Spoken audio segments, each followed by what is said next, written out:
Saya punya kisah menarik tentang zikirnya orang thariqah. Orang thariqah itu zikirnya pertama la ilaha illallah, kemudian Allah, Allah, Allah, kemudian hu itu. Punya kisah menarik saya dengan orang tua saya. Orang tua saya ini badal mursyid. Kalau dikatakan mursyid belum, tapi badal mursyid. Karena orang tua saya meninggalnya agak muda, belum sampai mursyid, masih badal mursyid, meninggal dulu.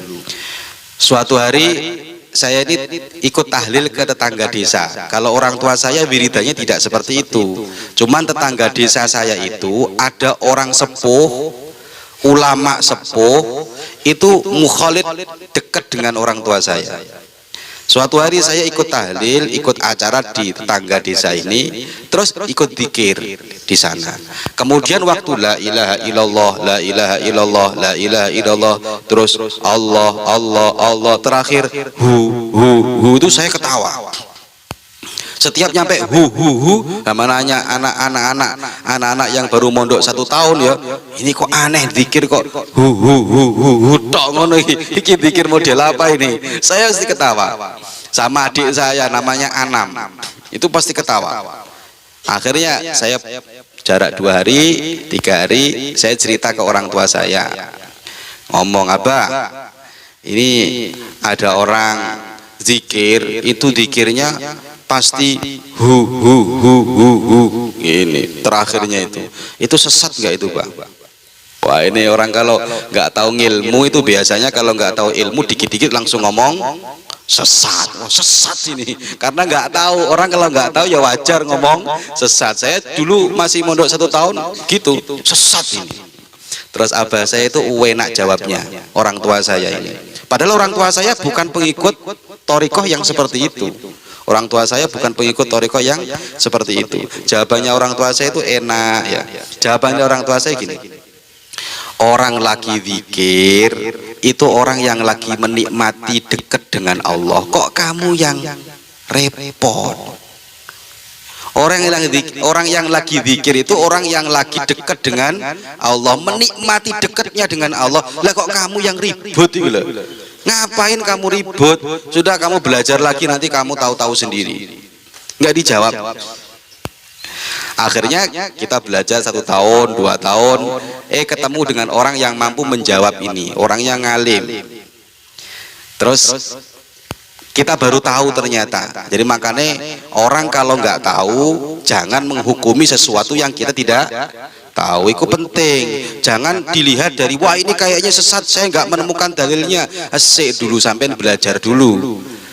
Belajar dulu, ngaji dulu ya. Sama dengan ketika saya curhat ke orang tua saya itu, saya diketawakan sendiri sama orang tua saya karena kita masih ya belum dewasa, itu akhirnya mentertawakan seperti itu.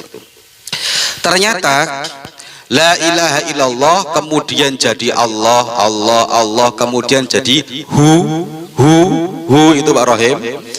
Itu ternyata orang kalau zikir la ilaha illallah, la ilaha illallah, itu zikir yang masih standar. Artinya kan zikirnya kan tiada Tuhan selain Allah, tiada Tuhan selain Allah. Selain Allahnya masih ada nggak? Ada? Ada. Gak ono Tuhan selain Allah, tapi bayangan dia selain Allahnya masih ada. Makanya dia bunyinya la ilaha illallah, la ilaha illallah, la ilaha illallah. Gak ono Tuhan selain Allah, gak ono Tuhan selain Allah. Semuanya nggak ada kecuali Allah. Semuanya nggak ada yang wajib disembah, nggak boleh disembah kecuali Allah. Semuanya tidak ada kecuali tujuannya Allah. Kemudian orang kalau sudah zikirnya mulai nikmat, semuanya sudah nggak ada kecuali hanya Allah, Allah, Allah, Allah. Selain Allahnya sudah nggak ada, sudah nggak mampu menyebut yang lainnya. Yang bisa disebut cuman Allah, Allah, Allah, Allah, Allah, Allah, Allah, Allah. Menurut rek. Jadi mereka nikmat banget menikmati zikir dengan menyebut nama Allah. Wes gak mampu menyebut selain itu, sudah nggak ada. Yang ada hanya Allah, Allah, Allah, Allah, Allah, Allah, Allah, Allah. Di budi terakhirnya sudah tidak mampu menyebut namanya Allah. Orang itu kalau sudah kadung nikmat itu gak mampu menyebut namanya. Dia, hu itu kan artikan huwa. Kalau Allah itu isim zahir. Kalau saya bilang Zaidun, itu namanya Zaid masih ada kelihatan isim zahir. Tapi kalau sudah tidak mampu menyebut namanya, dia, hu itu berarti hati yang bicara. Hati yang bicara. Hu iku atine tok wis ngomong dia. Sudah enggak mampu lagi menyebut nama Allah. Ini kalau perlu wis enggak perlu ngomong, enggak perlu zikir sudah. Hatinya tok ngomong. Huwa itu artinya apa? Dia. Hu. Makanya kalau dalam Imriti itu ada dalam Imriti fa usyribat makna dhamiri sya'ni. Sampean kalau baca kul huwallahu ahad, kul ngucapa sapa sira huwa utawi Allah. Huwa utawi Allah iku ahad, maha esa. Namanya dhamir sya'an. Dhamir sya'an ini dhamir itu artinya hati. Ad-dhamir fi dhamir. Makanya guru saya Lirboyo itu pernah menyampaikan ad-dhamir fi dhamir faman lam ya'rif marji ad-dhamir falaysa bid-dhamir. Domir itu dalam hati.